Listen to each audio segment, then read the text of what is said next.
আজকের খুতবার যে বিষয়, সে বিষয়টি হচ্ছে নির্দিষ্ট বিষয়, আজানের মাহাত্ম্য এবং ফজিলত। দৈনন্দিন আমরা 5 ওয়াক্ত সালাত আদায় করি, যেটা এক সময় ফরজ হয়েছিল 50 ওয়াক্ত। 50 ওয়াক্তই আছে, কিন্তু আল্লাহ রাব্বুল আলামিন এই উম্মতের ওপর রহমত স্বরূপ তিনি 5 ওয়াক্তই নির্ধারণ করেছেন। কেউ যদি এই 5 ওয়াক্তের হেফাজত করে আদায় করে, তাহলে তাকে 50 ওয়াক্তেরই সওয়াব দেওয়া হবে। তো এই 5 ওয়াক্ত সালাতে আমরা 5 বার যে আজান শুনতে পাই, এই আজানের ফজিলত কি ফজিলত, এই আজানকে কেন শরীয়ত করা হয়েছে, কেন আজান আমরা দিই, এই আজানের সাথে ইসলামের কি সম্পর্ক বা ইবাদতের কি সম্পর্ক, এই বিষয়গুলো খুব অল্প সময়ের মধ্যে ফুটিয়ে তোলার চেষ্টা করব। ওয়া মা তাওফীকি ইল্লা বিল্লাহ। সম্মানিত মুসল্লিয়ান কিরাম, এই আজান হচ্ছে ফরজে কেফায়া। এটা ফরজে কেফায়া। একবার এক মসজিদে আজান হয়ে গেলে ফরজ আদায় হয়ে যায়। তবে কোনো কারণে যদি কোনো মসজিদে আজান না হয়, সালাত হয়ে যায়, সালাত হয়ে যাবে, কিন্তু আজান না দেওয়ার কারণে সবাই গুনাহগার হবে। যেন ফরজে কেফায়ার বিধান জানাজার সালাতের ক্ষেত্রেও, যে কিছু সংখ্যক মুসলমান জানাজার সালাত আদায় করলে হয়ে যাবে, কিন্তু কেউ যদি জানাজার সালাত আদায় না করে, তাহলে মাইয়েতের যে আশেপাশে যারা রয়েছে, যেখানে মৃত্যুবরণ করেছেন, তারা সকলেই গুনাহগার হবে। তো এই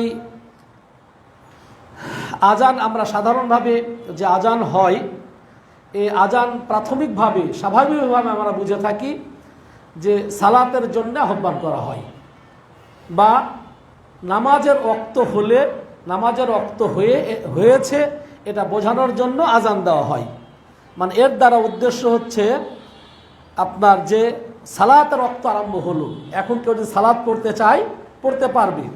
যেমন অনেকে মসজিদে আসে না, আসার অনেক সময় যেমন রুগী, মহিলা, অসুস্থ, মুসাফির, তারা দেখা যাচ্ছে যে ঠিক একদম এখন 12টায় 10-এ খুতবা দিলাম, ওর গাড়ি হচ্ছে কয়টায়, মনে করেন যে 12টা 15-তে ওর গাড়ি আছে অথবা বিমান আছে, তো আজান 10 হয়ে গেছে, এখন 5 মিনিট হাতে পাচ্ছে, ও চাইলেই কি সেটা এয়ারপোর্টেই হোক অথবা যে অবস্থায় আছে, অজু থাকলে ওই অবস্থায় সে নামাজ সালাত পড়ে নিতে পারবে। কেন মসজিদে এসে যদি জামাতে সালাত আদায় করে, তাহলে সে তার যে গন্তব্য বা গাড়িতেই হোক বিমানেই হোক, সেখানে সে যেতে পারবে না। তাহলে আজান হয়ে গেল, অর্থাৎ কি সালাতের রক্ত হয়ে গেল, সে সাথে সাথে সালাত আদায় করে নিতে পারবে, যেহেতু সালাতের রক্ত হয়ে গিয়েছে। ঠিক তেমনিভাবে নারীরা, মহিলারা বাড়িতে থাকা অবস্থায় এখনও আমাদের সমাজে একটা ভুল বিষয় আছে, বিশেষ করে জুমার দিনে, যেহেতু মহিলারা জুমাতে আসে না, অধিকাংশই আসে না, কম নারীরাই আসে, বা অন্যান্য সালাতেও তারা একদমই আসে না, কিছু আসে, কোনো জায়গায় আসে, ওটা ব্যতিক্রম। কিন্তু যেটা বলতেছি, যখনই জোহরের সালাত আজান হয়ে গেল, তারা চাইলেই বাড়িতে সালাত আদায় করতে হবে। তবে কুসংস্কার হচ্ছে এটা, যে জোহরের আজান হয়ে গেল, যতক্ষণ পর্যন্ত মসজিদে জামাত না হবে ততক্ষণ পর্যন্ত মেয়েরাও বাড়িতে সালাত আদায় করতে পারবে না। এটা একটা কুসংস্কার। ঠিক ওইভাবেই যে সমস্ত মহিলারা জুমার সালাতে আসে, তারা তো ইমামের সাথেই জুমার সালাত আদায় করে, কিন্তু যে সমস্ত মহিলারা বাড়িতে সালাত আদায় করবে বা মসজিদে আসে না, তারা যতক্ষণ পর্যন্ত জুমার মসজিদের নামাজ শেষ না হবে ততক্ষণ পর্যন্ত তারা বাড়িতে জোহরের সালাত আদায় করতে পারবে না। এটা কুসংস্কার। যখনই আজান হয়ে গেল, তাদেরকে জানতে হবে যে কি ওয়াক্ত হয়ে গেছে, তারা চাইলেই জোহরের সালাত আদায় করে নিতে পারবে, জুমার সালাত মসজিদে হোক অথবা না হোক। কোনো কারণে দেরি হতে পারে, আর জুমার খুতবা তো প্রায় আধা ঘন্টা, 1 ঘন্টা, 1.5 ঘন্টা 40 মিনিট হয়েই যায়। তো আজান হওয়ার সাথে সাথেই যদি সে সালাত আদায় করতে চায়, তাহলে সালাত আদায় করতে পারবে ইনশাআল্লাহ, কোনো সমস্যা নাই। কিন্তু এই 2টা কুসংস্কার বিশেষ করে আমাদের হানাফি সমাজে প্রচলিত আছে, যে মসজিদে নামাজ হওয়ার আগ পর্যন্ত বাড়ির মহিলারা সালাত আদায় করতে পারবে না। এটা অন্যান্য ওয়াক্তের সময় পড়লেও, কিন্তু জুমার দিনে তারা এটা অনেক সময়ই এটা খুব কঠোরতা অবলম্বন করে থাকে, যেটা আদৌ ঠিক নয়। তাহলে 1 নম্বর, এই আজানকে শরীয়ত সম্মত করার 1 নম্বর যে কারণ, সেটা হচ্ছে আজান দেওয়ার অর্থ হচ্ছে সালাতের ওয়াক্ত হয়েছে এটা প্রকাশ করা, সালাতের ওয়াক্ত আরম্ভ হয়ে গেছে। 2 নম্বর হচ্ছে দাওয়াতুন ইলা সালাহ, সালাতের দিকে মানুষকে আহ্বান করা। যারা মুসলমান তারা যেন তাদের সব কিছু কর্মকে ছেড়ে দিয়ে চাকরি অথবা কৃষি যে কাজের সাথে জড়িত সেই সকল কাজগুলো ছেড়ে দিয়ে মসজিদে চলে আসে জামাতের সাথে সালাত আদায় করার জন্য। আল্লাহ রাব্বুল আলামিন কোরআনুল কারীম বলছে ওয়ারকাউ মা'আর রাকিঈন, রুকুকারীদের সাথে তোমরা কি করো? রুকু করো। এই আয়াত থেকে কেউ কেউ ইস্তেদলাল গ্রহণ করেছেন যে জামাতের সাথে মসজিদে এসে সালাত আদায় করাটাই হচ্ছে ফরজ। সুতরাং বিনা কারণে কেউ যদি বাড়িতে সালাত আদায় করে তাদের সালাতই হবে না, সালাত হবেই না। এটা এক যারা বলছেন যে কি জামাতের সাথে সালাত আদায় করা ফরজ, ওয়ারকাউ মা'আর রাকিঈন মানে রুকুকারীদের সাথে রুকু করতে বলা হয়েছে। সুতরাং সালাত মসজিদে এসে জামাতের সাথেই আদায় করতে হবে, জামাতের সাথে সালাত আদায় না করলে সালাতই হবে না। এটা কেউ কেউ বলেছেন। আবার যারা বলেছেন যে সালাত হয়ে যাবে, সালাত হয়ে যাবে কিন্তু 25 গুণ বা 27 গুণ সওয়াব হবে না। আবার এটাকে কেউ ভাগ করেছেন যে ওজর যদি থাকে, ওজর যদি থাকে শারঈ ওজর, সেক্ষেত্রে তাদের জন্য হয়ে যাবে। তাহলে এটা প্রথম যেটা আমি বলেছিলাম যে সালাতের ওয়াক্ত হয়েছে এটা জানিয়ে দেওয়া, ঘোষণা দেওয়া 1 নম্বর। 2 নম্বর শরীয়ত সম্মত করা হয়েছে এটা সালাতের দিকে মানুষকে আহ্বান। যেহেতু কালেমা শাহাদাতাইনের পরে আশহাদু আল্লা ইলাহা ইল্লাল্লাহ, আল্লাহ ছাড়া সত্য কোনো মাবুদ নাই, এবং মুহাম্মদ সাল্লাল্লাহু আলাইহি সাল্লাম আল্লাহর নবী এবং রাসূল, এই 2 সাক্ষ্য দেওয়ার পরে আহাম্মুল ইবাদা বা'দা শাহাদাতাইন, 2 সাক্ষী দেওয়ার পরে সব থেকে গুরুত্বপূর্ণ যে ইবাদত সেটা হচ্ছে সালাত। এই জন্য এই সালাতের জন্য মানুষকে বারবার আহ্বান করা। কেন? মান তারাকা সালাতা মুতাআম্মিদান ফাকাদ কাফার, যে ব্যক্তি ইচ্ছাকৃতভাবে সালাতকে ছেড়ে দিবে সে ব্যক্তি কাফের হয়ে যাবে। যেহেতু এর সঙ্গে সম্পর্ক যে কুফরির সম্পর্ক, যে সে কাফের হয়ে যাবে, সুতরাং কোনো মুসলমান যেন কাফের না হয়ে যায়, কোনো মুসলমান যেন বেদিন না হয়ে যায়, এই জন্য 5 ওয়াক্ত সালাতের পূর্বে তাকে সালাত সম্পর্কে কি সালাতের দিকে অবহিত করা, তাকে আহ্বান করা যে তুমি কাফের হয়ে যেও না, আসো, সালাতের ওয়াক্ত হয়ে গেছে, তুমি সালাত আদায় করার জন্য আসো, এই সালাতের জন্য মানুষকে আহ্বান করা। 3 নম্বর হচ্ছে ইজহারু শাআইরিল ইসলাম, এটা ইসলামিক কৃষ্টি এবং কালচার, ইসলামিক এইটা ঐতিহ্য, এটা ইসলামের একটা শিআর বা এটা কি নিদর্শন, যার কারণে আল্লাহ এবং কেউ কেউ বলেছেন এই আয়াতটি ওই আয়াতের অংশ, এই আজানটি হচ্ছে ওই আয়াতের একটি অংশ যে আয়াত আল্লাহ রাব্বুল আলামিন বলছেন ওয়ামান আহসানু কাওলাম মিম্মান দাআ ইলাল্লাহ ওয়া আমিলা সালিহান ওয়া ক্বালা ইন্নানি মিনাল মুসলিমিন, যে ওয়ামান আহসানু কাওলাম মিম্মান দাআ ইলাল্লাহ, ওই ব্যক্তির চাইতে কার কথা সর্বোত্তম যিনি আল্লাহর পথে মানুষকে আহ্বান করে। যে ব্যক্তি মানুষকে আল্লাহর দিকে আহ্বান করে এবং ও আমিলা সালিহা, সৎ আমল করে এবং বলে যে আমি মুসলমান, এর চাই তার কার কথা উত্তম? তো যে ব্যক্তি মানুষকে আল্লাহর দিকে আহ্বান করে কি হাইয়া আলা সালাহ, হাইয়া আলা সালাহ, সালাতের দিকে আসো, হাইয়া আলাল ফালাহ, কল্যাণের দিকে আসো, এটা কি আল্লাহর দিকেই আহ্বান করা। তো এই আয়াতটি আয়েশা রাদিয়াল্লাহু তাআলা আনহা বলছেন নাযালাত ফিল মুআজ্জিনিন, এই আয়াতটা মুআজ্জিনের ক্ষেত্রেই অবতীর্ণ হয়েছে, যে মুআজ্জিন প্রত্যেক মুয়াজ্জিনেরা 5 ওয়াক্ত সালাতে মানুষকে আল্লাহর দিকে আহ্বান করে, তার সালাতের দিকে আহ্বান করে, কল্যাণের দিকে আহ্বান করে। সুতরাং এই আয়াতটি মুয়াজ্জিনদের জন্যই নাজিল করা হয়েছে। তাহলে এই মানুষকে আহ্বান করাটা যে সবচাইতে উত্তম কাজ, এই আয়াতের থেকে আপনার এই জন্যে সর্বোত্তম কাজটি দৈনিক 5 বার মুয়াজ্জিনরা ডাক দিয়ে থাকেন। এর মাধ্যমে ইসলামের যে একটা শিআর এটা প্রস্ফুটিত হয় বা এর দ্বারা বিকশিত হয়, মানুষরা ইসলামের এই নিদর্শন বুঝতে পারে। যার কারণে আমরা স্বাভাবিকভাবেও দেখি যে অসংখ্য প্রমাণ রয়েছে, অনেক অমুসলিম শুধুমাত্র আজান শুনেই মুসলমান হয়েছে। অনেকেই এরকম বলেছে যে 5 ওয়াক্ত আজান, যখন 5 ওয়াক্ত সালাতের যখন আজান দেওয়া হয় তখন আমি স্বাভাবিকভাবে আমি গান শুনি, স্বাভাবিকভাবে আমি মদের আসরে বসে থাকি, স্বাভাবিকভাবে আমি নারী নিয়ে মগ্ন থাকি। কিন্তু মসজিদ থেকে মুসলমানদের যখন আজানের ধ্বনি আসি তখন যেন আমার মাঝে একটা কি পরিবর্তন লক্ষ্য করি, যার কারণে এই আজানই আমাকে ইসলামের পথে নিয়ে এসেছে। এরকম অনেক মনীষী এই কথা বলেছেন। সুতরাং এটা যে একটা সৌন্দর্য, ইসলামের যে একটা শেয়ার, এর থেকে বোঝা যায়। সম্মানিত ভাইরা, এরপরে আরো হচ্ছে যে কোথাও আজান হলে এটা প্রমাণ করে যে তারা মুসলমান। আপনি একটা রাস্তা দিয়ে যাচ্ছেন, আপনি একটা অপরিচিত রাস্তা দিয়ে যাচ্ছেন, রাত্রিবেলায় যাচ্ছেন, আপনি ভয় যে অপরিচিত রাস্তা কি যে হয়, কে যে ধরে, এরা মুসলমান না কাফের, ভয় হচ্ছে। কিন্তু যখনই আপনি যদি ফজরের আজান যদি আপনার কানে আসে কোনো একটা গ্রাম থেকে, তখন বলছেন না এই গ্রামটা মুসলমান। রাসূলুল্লাহ সাল্লাল্লাহু আলাইহি ওয়াসাল্লাম যখন যুদ্ধের জন্য সাহাবীদেরকে পাঠাতেন বা নবী সাল্লাল্লাহু আলাইহি ওয়াসাল্লাম নিজে যেতেন, তখন কি করতেন? বিশেষ করে রাত্রিবেলায় যদি তিনি যেতেন তাহলে ফজরের আজান পর্যন্ত অপেক্ষা করতে বলতেন, যে তোমরা ফজরের আজান পর্যন্ত অপেক্ষা করবে, দেখবে যদি আজান হয় তাহলে মুসলমান, তাহলে তাদের বিরুদ্ধে যুদ্ধ করার দরকার নাই, তাদের উপর চড়াও হওয়ার দরকার নাই। আর যদি আজান না হতো তাহলে বোঝা যেত তারা কাফের। তাহলে এই আজান দ্বারা প্রমাণ হয় যে তা মুসলমান কিনা। এমন একটা গ্রাম যে মসজিদও নাই, আজানও হচ্ছে না, তাহলে তারা কাফের। স্বাভাবিক অবস্থায় কোনো কারণে মাইক নয় হয়তো শুনে নেয়, ওটা আলাদা বিষয়। কিন্তু মানে ইসলাম, তারা মুসলমান, এটা বোঝার জন্য এই আজানটাও একটা শেয়ার। সম্মানিত ভাইরা, এই আজানের শব্দের মধ্যে যে আমরা বিষয়গুলো পাই, যে শব্দগুলো একটি একটি করে শব্দ, পুরা ইসলামের সবকিছু এই আজানের মধ্যে এসেছে। এক নম্বর হচ্ছে আমরা যে কালেমা পড়ে মুসলমান হই, কালেমাতুত তাওহীদ বা কালেমা শাহাদা বা কালেমা তাইয়্যিবা একই জিনিস।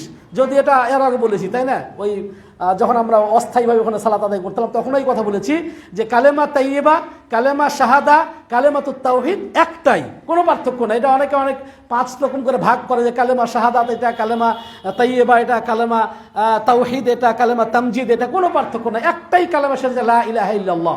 তো এই বাক্যর মধ্যে অনেকগুলো বস্তু রয়েছে, এই ছোট্ট একটি আজানের মধ্যে, এই কয়েকটি শব্দের মধ্যে আমরা যদি একটি একটি করে দেখতে পাবো। সম্মানিত ভাই, কি কি বিষয় রয়েছে?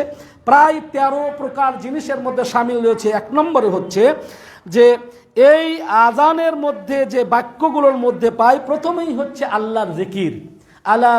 আলা বিযিকরিল্লাহি তাতমাইন্নুল কুলুব।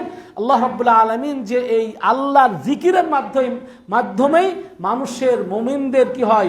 অন্তর প্রশান্তি হয়। তো এবং আল্লাহ রাব্বুল আলামিন অসংখ্য আয়াত বলেছে, ইয়া আইয়ুহাল্লাযীনা আমানু যিকুরুল্লাহ যিকরান কাসীরা, হে মুমিন তোমরা কি করো? আল্লাহর জিকির করো। তো এটা হচ্ছে এই আজানের মধ্যে আল্লাহর জিকির রয়েছে, যেই জিকির আল্লাহ রাব্বুল আলামিন আমাদেরকে অসংখ্যবার করতে বলেছেন, যে ইয়া আইয়ুহাল্লাযীনা আমানু যিকুরুল্লাহ যিকরান কাসীরা, হে মুমিনগণ তোমরা অধিক মাত্রায় জিকির করো।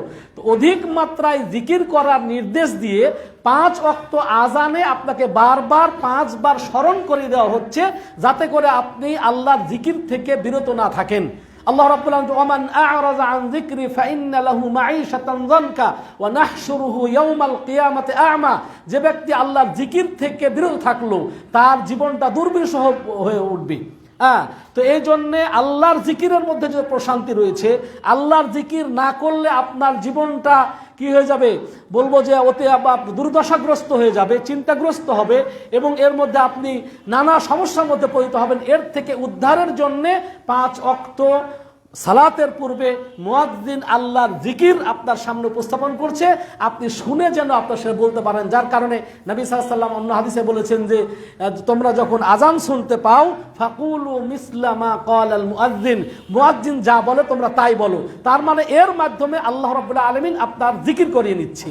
আল্লাহ রাব্বুল আলামিনের জিকির যারা আমরা করি, আল্লাহ রাব্বুল আলামিন এই জিকিরটা, এবং এর মধ্যে শুধু তাই নয়, এই যে আরেকটা কারণ বলেছিলাম যে এটা ইসলামী কৃষ্টি এবং কালচার ঐতিহ্য, এবং এর দ্বারা গোটা পৃথিবীতে আল্লাহর জিকির উঁচু করা হয়, আল্লাহর জিকিরকে বুলন্দ করা হয়। একবার আপনি চিন্তা করুন যে ফজরের আজান দিয়েছিল, সেই যদি ওই ওশেনিয়াতে ফজরে যখন আজান হয়েছে, এর কিছুক্ষণ পরে আরেক মসজিদে হচ্ছে, মানে সূর্য উঠতেছে, উঠার আগে ফজর আজান শুরু হয়ে গেছে, তো একই সাথে গোটা পৃথিবীতে কি আজান তো হয় না? সময় অনুযায়ী বিভিন্ন সময় হচ্ছে, তাহলে পূর্ব ওশনিয়াতে যখন আজান শুরু হলো 5 মিনিট পরে আরেক জায়গায় আজান হচ্ছে, 5 মিনিট পর আরেক জায়গায় হচ্ছে, 5 মিনিট পর হচ্ছে, আসামে হচ্ছে, আমরা এখনো ঘুমিয়ে আছি। এরপরে দেখা যাচ্ছে আমাদের সিলেটের 5 মিনিট 6 মিনিট আজান দিচ্ছে, ওদের যখন আজান দিয়ে একামত দিয়ে নামাজ শেষ, এরপরে দেখা যাচ্ছে যে আমাদের ঢাকার দিকে বা এই যে বগুড়াতে শুরু হয়ে গেল, বগুড়া শেষ, একটু পর দেখা চাঁপাইনবাবগঞ্জ রাজশাহী শুরু হয়ে গেল, এখানে শেষ, তারপরে ভারতের ওই পশ্চিমবঙ্গ শুরু হয়ে গেল, ওখানে শেষ, এবার গুজরাটে চলে গেল, পার হয়ে চলে গেল পাকিস্তান। তাহলে দেখা যাচ্ছে এই 24 ঘন্টাতে আল্লাহ রাব্বুল আলামিনের জিকির গোটা পৃথিবীতে হচ্ছে। এর মাধ্যমে আল্লাহ রাব্বুল আলামিন যে রব এবং ইসলাম যে আল্লাহ মনোনীত জীবন ব্যবস্থা, এটা মানুষের প্রত্যেকটি মানুষের কর্ণকুহরে যেন পৌঁছে যায়, এর দ্বারা আল্লাহ রাব্বুল আলামিন এটাই চেয়েছিলেন, এবং যার কারণে 5 ওয়াক্ত সালাতের ব্যবস্থা, মানে সালাতের পূর্বে আজানের ব্যবস্থা করা হয়েছে। সম্মানিত ভাইরা, তাহলে প্রথমেই যে কালেমা আল্লাহু আকবার, এটা হচ্ছে আল্লাহর জিকির এবং আল্লাহর বড়ত্ব। তো দুইটা বিষয়, একটা হচ্ছে এর মাধ্যমে আল্লাহর জিকির রয়েছে এবং আল্লাহর জিকিরের প্রতি মানুষকে কি স্মরণ করে দেওয়া হচ্ছে। অন্যটা এটা হচ্ছে আল্লাহর কালেমাকে উড্ডীন করা। এই যে বললাম যে সেই সারা 24 ঘন্টায় বা গোটা পৃথিবীতে কোথাও না কোথাও আজান হচ্ছে, এমন নয় যে 1 সেকেন্ডের জন্য কোথাও আজান হচ্ছে না, এমন আপনি গোটা পৃথিবীর সামনে যদি আপনি নিয়ে আসেন আর আপনি ম্যাপ নিয়ে সময় নিয়ে দাঁড়ান যে কার কখন ফজর আজান হচ্ছে, ফজর দেখবেন এদিকে পার হতে হতে ভারত যেতে না যেতে ওদিকে কিন্তু আবার জোহর রক্ত শুরু হয়ে যাচ্ছে, জোহর রক্ত এদিকে যেতে যেতে যেতে ওদিকে আবার কি আসর রক্ত শুরু হয়ে যাচ্ছে। এতে করে আল্লাহর কালেমা গোটা পৃথিবীতে উড্ডীন হচ্ছে এবং আল্লাহু আকবার তাকবীরে গোটা পৃথিবী মুখরিত হয়ে উঠতেছে। এই জন্য আল্লাহ রাব্বুল আলামিন বলছেন ইউসাব্বিহু লিল্লাহি মা ফিস সামাওয়াতি ওয়াল আরদ, ইউসাব্বিহু লিল্লাহি মা ফিস সামাওয়াতি ওয়াল আরদ, আসমান এবং জমিনে যা কিছু রয়েছে সব আল্লাহর তাসবিহ করে। এবং এই আজানের মাধ্যমে, যেহেতু আজান তাদের চেয়ে আশরাফুল মাখলুকাত, সব থেকে শ্রেষ্ঠ জাতি মুসলমানরা যখন আজান দেয় তখন এর আজানের ধ্বনি শুনে অন্যান্য যারা মাখলুকাত রয়েছে তারাও আজানটা শুনে এবং কি করে, এর সাক্ষ্য দেয়। আমরা পরবর্তীতে পয়েন্ট অনুযায়ী আসবে যে পৃথিবীতে শুধু জিন ইনসান নয়, এমনকি নদী নালা পাহাড় পর্বত যারাই মুয়াজ্জিনের আজান শুনতে পায় তারাই মুয়াজ্জিনের জন্য আল্লাহর কাছে ক্ষমা প্রার্থনা করে, এবং যারাই আজান শুনতে পায় কাল কিয়ামতে আজান দাতার জন্য মুয়াজ্জিনের জন্য কি করে, সুপারিশ করে। শাহিদ আল্লাহ তার জন্য সাক্ষ্য দেয় কিয়ামতে। নবী সাল্লাল্লাহু আলাইহি ওয়াসাল্লাম বলেছেন যে তুমি কি করো, যে মুয়াজ্জিন যখন আজান দেয় পৃথিবীতে যারা যত দূর পর্যন্ত তার আজানের শব্দ যায় এবং যারা শুনতে পায় সকলেই কি সাক্ষী দিবে। এখন এর মাঝে যদি কোনো কাফের চলে আসে আর কাফেরকে যখন বলা হবে যে তুমি কি ইসলামের বাণী শোনো নাই, তোমার কাছে কি নবী যায় নাই, কথা না নবী যায় নাই, সে এক তো চাইবে যে ফাঁক ফোকর দিয়ে বলবো যে বাংলা আমাদের দেশের কোর্টে যেমন মানুষ পার পেয়ে যায়, জামিন পেয়ে যায় 100 জন মার্ডার করার পরে, তো ওখানে তো চাইবে যে কোনোভাবে পার পাওয়া যায় কিনা। কিন্তু যখন সাধারণ এই আপনার নদী নালার থেকে গাছপালা পাথর বলবো যে না এই মিথ্যুক, আমরা আজান শুনেছি, মুয়াজ্জিন 5 ওয়াক্ত আজান দিয়েছে, তখন সে আর সমস্ত মাখলুকাতের সাক্ষ্য যখন হয়ে যাবে যে 5 ওয়াক্ত সালাতের আজান হয়েছে এবং এই আজানের শব্দ আমি শুনেছি, আল্লাহর তাকবীর ধরে আমি শুনেছি, তখন তার আর অস্বীকার করার কোনো উপায় থাকবে না। তাহলে এর মধ্যে রয়েছে আল্লাহর জিকির, আর একটা আল্লাহর পতাকাকে উড্ডীন করা। 3 নম্বর হচ্ছে তাওহীদ ফি উবুদিয়্যাতিহি, এটা হচ্ছে আল্লাহর ইবাদতের যে তাওহীদুর রুবুবিয়্যাহ বা এর মধ্যে যে তাওহীদুল উবুদিয়্যাহ, আল্লাহর ইবাদত, এর মধ্যে তাওহীদ রয়েছে। আল্লাহু আকবার, আল্লাহ মহান। আশহাদু আল্লা ইলাহা ইল্লাল্লাহ, আমি সাক্ষ্য দিচ্ছি আল্লাহ ছাড়া কোনো ইলাহ নাই, আল্লাহ ছাড়া কোনো মাবুদ নাই। সুতরাং আল্লাহ ছাড়া যদি কোনো মাবুদ না থাকে তাহলে কারো ইবাদত করা যাবে না। তাহলে এই আজানটা হচ্ছে কি, এটা হচ্ছে তাওহীদুর রুবুবিয়্যাহ, আল্লাহু আকবার, এবং আশহাদু আল্লা ইলাহা ইল্লাল্লাহ এটা হচ্ছে কি তাওহীদুল ইবাদাহ বা তাওহীদুল উলুহিয়্যাহ। সম্মানিত মুসল্লিয়ানে কেরাম, এরপর 4 নম্বর হচ্ছে শাহাদাতুন বির রিসালাত নবী সাল্লাল্লাহু আলাইহি ওয়াসাল্লাম, এর মধ্যে নবী সাল্লাল্লাহু আলাইহি ওয়াসাল্লামের রিসালাতের সাক্ষ্য দেওয়া। আল্লাহু আকবার, আল্লাহু আকবার বলার পর আশহাদু আল্লা ইলাহা ইল্লাল্লাহ, এরপর আশহাদু আন্না মুহাম্মাদুর রাসূলুল্লাহ, আমি আরো সাক্ষ্য দিচ্ছি যে মুহাম্মদ হচ্ছে কি, হচ্ছে আল্লাহর রাসূল। তাহলে মুহাম্মদ সাল্লাল্লাহু আলাইহি ওয়াসাল্লাম যে নবী ছিলেন, তিনি যে আল্লাহর পক্ষ থেকে রাসূল ছিলেন, এই সাক্ষ্য এর মাধ্যমে আমার হয়ে যাচ্ছে। এর সাক্ষ্য আমাদের মাধ্যমে কি হয়ে যাচ্ছে। তাহলে এর মাধ্যমে আল্লাহর যে তাওহীদুর রুবুবিয়্যা রয়েছে, এর মধ্যে তাওহীদুল উলুহিয়্যা রয়েছে, এর মধ্যেই আবার আমি পেয়ে যাচ্ছি কি নবী মুহাম্মদুর রাসূলুল্লাহ সাল্লাল্লাহু আলাইহি ওয়াসাল্লাম তিনি যে নবী এবং রাসূল ছিলেন এর প্রমাণও এর মাধ্যমে আমাদের এই শাহাদাও হয়ে যাচ্ছে। এরপর একটা হচ্ছে আল্লাহ লা ইলাহা ইল্লাল্লাহ, যে আল্লাহ ছাড়া সত্য মাবুদ নাই, এটা হচ্ছে নাফিউশ শারীকি আনিল্লাহ, আল্লাহর যে শরীক নাই, আল্লাহর যে অংশীদার নাই, এটাকে আপনি অস্বীকার করছেন। তাহলে দৈনন্দিন যখন আমরা আল্লাহু আকবার আল্লাহু আকবার, আল্লাহ মহান আল্লাহ মহান, আশহাদু আল্লা ইলাহা ইল্লাল্লাহ ছাড়া সত্য কোনো মাবুদ নাই, তাহলে গায়রুল্লাহর ইবাদত করা যাবে না। এখানে আপনি শিরক মুক্ত জীবনযাপন করা বা শিরক থেকে বেঁচে থাকার দিকে আপনাকে আহ্বান করা হচ্ছে, যেহেতু এই শিরক হচ্ছে তাওহীদের বিপরীত সবচেয়ে মারাত্মক গুনাহ। নবী মুহাম্মদুর রাসূলুল্লাহ সাল্লাল্লাহু আলাইহি ওয়াসাল্লাম বলছেন আলা উনাব্বিউকুম বিআকবারিল কাবায়ের, আমি কি তোমাদেরকে সবচেয়ে বড় গুনার কথা বলে দিব না? তো নবী সাল্লাল্লাহু আলাইহি ওয়াসাল্লাম বললেন আল ইশরাকু বিল্লাহ, আল্লাহর সঙ্গে শিরক করা, এবং আরো অনেকগুলো বললেন। অন্য হাদিসে নবী সাল্লাল্লাহু আলাইহি ওয়াসাল্লাম বলছেন যে ইজতানিবুস সাবআল মুবিকাত, তোমরা 7টি ধ্বংসাত্মক বস্তু থেকে বেঁচে থাকো, তার মধ্যে থেকে একটা হচ্ছে শিরক। তো এখানে আমার শিরক থেকে আপনাকে আহ্বান করে শিরক মুক্ত ইবাদত, শিরক না করা, এই কালেমার মধ্যে এই আজানের মধ্যে আমরা সেটাও পেয়ে যাচ্ছি। ও দুআউল লিত-তাওহীদ, আমরা তাওহীদের আহ্বান আমরা পেয়ে গেলাম। এরপরে আরো রয়েছে ও দাওয়াতুন ইলা সালাতি ওয়াল ফালাহ, এরপরে আমরা আশহাদু আন্না মুহাম্মাদুর রাসূলুল্লাহ বলার পরে বলা হচ্ছে যে হাইয়া আলা সালাহ, সালাতের দিকে আসো, এটা সালাতের দিকে আহ্বান করা হচ্ছে। যেহেতু কালেমা শাহাদাতাইনের পরে, কালেমা তাইয়্যিবার পরে, কালেমা তাওহীদের পরে সবচেয়ে বড় ইবাদত হচ্ছে সালাহ। এই জন্য তাওহীদুর রুবুবিয়্যা, তাওহীদুল উলুহিয়্যা এবং শিরক থেকে নিষেধ করার পরেই আহাম্মুল ইবাদা সালাতের দিকে আহ্বান করা হচ্ছে যে হাইয়া আলা সালাহ। যেহেতু তুমি সাক্ষ্য দিলে যে আল্লাহ মহান, আল্লাহ ছাড়া সত্য কোনো মাবুদ নাই, এবং তুমি শিরক থেকে বিমুখ হচ্ছ, শিরক থেকে তুমি নিজেকে বিরত রাখার চেষ্টা করতেছো, সুতরাং তোমার জন্য আর ঘুমিয়ে থাকা যাবে না, সুতরাং তোমার জন্য আর তোমার দোকানে বসে থাকা যাবে না, সুতরাং তোমাকে আর চাকরি নিয়ে ভাবতে হবে না। হাইয়া আলা সালাহ, তুমি তোমার জীবনে যেহেতু তুমি স্বীকার করেছো, যেহেতু তুমি মুয়াজ্জিনের সঙ্গে তুমিও নিজে উচ্চারণ করেছো আল্লাহু আকবার আল্লাহু আকবার, আশহাদু আল্লা ইলাহা ইল্লাল্লাহ আশহাদু আন্না মুহাম্মাদুর রাসূলুল্লাহ, সুতরাং নবী মুহাম্মদুর রাসূলুল্লাহ সাল্লাল্লাহু আলাইহি ওয়াসাল্লামের যে দাওয়াত ছিল লা ইলাহা ইল্লাল্লাহ, সেটার সাক্ষ্য স্বরূপ তোমার দুনিয়াতে সালাতের ওয়াক্ত হয়ে গিয়েছে, তুমি সব কিছুকে ছেড়ে দিয়ে সালাতের জন্য চলে আসো, তাহলেই তুমি মুমিন থাকতে পারবে। এগুলো সাক্ষ্য দেওয়ার পর আহাম্মুল ইবাদা, সবচেয়ে গুরুত্বপূর্ণ সালাতের দিকে আহ্বান করা হচ্ছে। ওয়া দাওয়াতুন ইলাল ফালাহ, এবং এই সালাতে যে আপনার জীবনের পরিবর্তন করবে, এটাই যে সফলতা, এবং আল্লাহ ছাড়া সত্য মাবুদ নাই, তাওহীদের যে সফলতা, নবী মুহাম্মদুর রাসূলুল্লাহ সাল্লাল্লাহু আলাইহি ওয়াসাল্লামের রিসালাতকে স্বীকৃতি দেওয়াই যে আপনার জীবনের সফলতা। বলছেন হাইয়া আলাল ফালাহ, কল্যাণের দিকে আসো। আর যে আপনি সালাত আদায়, মানে সালাতের পরে কিন্তু কল্যাণের দিকে আহ্বান, যে সালাতের দিকে তোমাকে আহ্বান করা হচ্ছে। তুমি যদি মুসলমান দাবি করার পরেও, আল্লাহু আকবার বলার পরে, আশহাদু আল্লা ইলাহা ইল্লাল্লাহ বলার পরে, আশহাদু আন্না মুহাম্মাদুর রাসূলুল্লাহ বলার পরে তাওহীদকে স্বীকার করার পরে, শিরক মুক্ত থাকার পরে যদি সালাত আদায় না করো, তাহলে তোমার কল্যাণ নাই। সুতরাং তুমি এইগুলো সাক্ষ্য দেওয়ার পর তুমি যদি 5 ওয়াক্ত সালাতে হাজির হতে পারো, 5 ওয়াক্ত সালাত জামাতের সাথে মসজিদে পড়তে পারো, তাহলেই তোমার জন্য কল্যাণ রয়েছে। এই যে সুতরাং তুমি এখন সালাতে আসো, এটাই তোমার জন্য কল্যাণ। আল্লাহ রাব্বুল আলামিন ক্বাদ আফলাহাল মুমিনুন, মুমিনরাই হচ্ছে কি সফল কাম।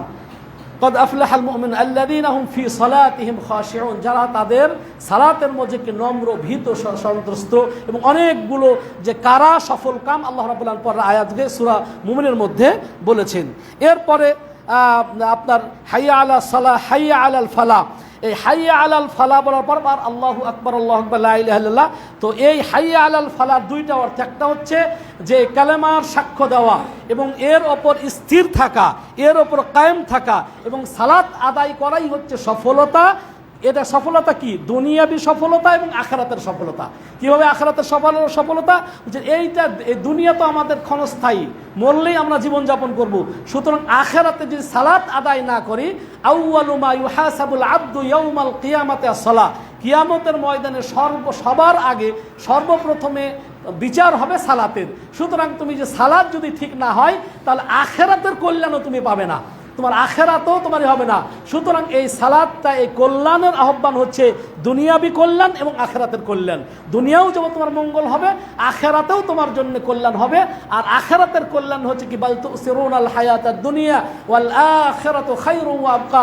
তোমরা এই দুনিয়াকে প্রাধান্য দিচ্ছ, দুনিয়ার জন্য বলছো যে না এই 5 মিনিট জামাতে নামাজ না পড়লাম 25 গুণ সোয়াব থেকে তো বঞ্চিত হব, সোয়াব তো পাবোই। এই সময় শ্রমিকরা মাগরিবের আগে বেচাকেনা বেশি হয়, এই একটু নামাজ পড়তেছি এইভাবে, কিন্তু না, এটা কল্যাণ নয়। তাহলে আপনাকে যখনই আজান হবে তখনই সব কিছুকে ছেড়ে দিয়ে মসজিদে আপনাকে যেতে হবে সালাত আদায় করার জন্য। এবং সালাত আদায় করার জন্য সেখানে দেখেন আরেকটি বিষয়, সালাতের জন্য যখন মসজিদে যাচ্ছি বলে কি বিসমিল্লাহ ওয়াসসালাতু ওয়াসসালামু আলা রাসূলিল্লাহ। বিসমিল্লাহ এটা কি তাওহীদ, তাওহীদ গেল। হ্যাঁ, তাওহীদ পুরোটাই বিসমিল্লাহ মানে আপনি তাওহীদের স্বীকৃতি দেওয়া।